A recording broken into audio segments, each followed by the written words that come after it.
আজকে এই ইউটিউব চ্যানেলের মালিক সম্পর্কে কিছু কথা বলবো। সেটি হচ্ছে, এই ইউটিউব চ্যানেল উনি খুব মেধা খাটিয়ে, খুব জ্ঞান খাটিয়ে এই ইউটিউব চ্যানেলের নাম দিয়েছেন। সেটি হচ্ছে এই যে নূর আলোর পথ, কত সুন্দর একটি নাম। এই নামের ভিতরে মারফত লুকিয়ে আছে। এই নামের ভিতরে মারফতের গভীর তথ্য লুকিয়ে আছে। আমাদের এই ইউটিউব চ্যানেলের মালিক জনাব মোহাম্মদ নূর আলম সরকার, তিনি অত্যন্ত জ্ঞানী একজন ব্যক্তি, যিনি সকল সময় তরিকার প্রসার করে থাকেন। সেই রকমই একজন ব্যক্তি। তো এই নূর আলোর পথ, এই নামটা কেন দেওয়া হয়েছে? নূর আপনার এই দেহের ভিতরে, প্রত্যেক মানুষের দেহের ভিতরে নূর আছে, কিন্তু সেটা এমনি এমনি উদয় হবে না, প্রকাশ হবে না।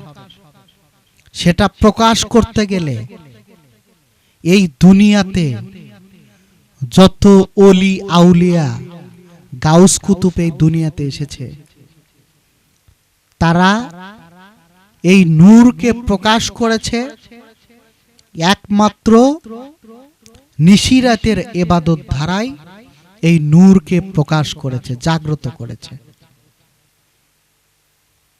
এইটা আপনাকে করতে গেলে আপনি পাঞ্জে গানা নামাজের পাশাপাশি, অর্থাৎ 5 ওয়াক্ত নামাজের পাশাপাশি আপনাকে নিশিরাতের যে ইবাদত, সেই ইবাদতগুলো করতে হবে। যেরকম এই দুনিয়ায় যত ওলিয়া আউলিয়া গাউস কুতুব এসেছেন, তারাই একমাত্র নিশিরাতের ইবাদতের মাধ্যমেই অলিত্ব প্রকাশ পেয়েছে। আপনি কিভাবে করবেন? আপনি রাত্রি 3টা, 2টা, 3টার দিকে উঠবেন, সুন্দরভাবে ওযু করে জায়নামাজে গিয়ে বসবেন, তাহাজ্জুদ শেষ করে তারপরে মাওলার মুরাকাবা মুশাহাদায় বসবেন, মাওলার জিকির করবেন। এই বাম স্তনের 2 আঙ্গুল নিচে কল্ব, এই কল্বের দিকে লক্ষ্য করে মাওলার জিকির করবেন। আপনি সুন্দরভাবে 40 দিন এটা করতে থাকুন। দেখবেন আপনার এই দেহের ভিতরে, আপনার এই শরীরের ভিতরে তথা দুনিয়ার সকল মোহ মায়া হিংসা বিদ্বেষ ত্যাগ করে, অন্যের ক্ষতি করা বাদ দিয়ে একটানা 40 দিন করতে থাকুন। তখন আপনি দেখবেন যে নূর কিভাবে জাগ্রত হয়, আপনি বুঝতে পারবেন।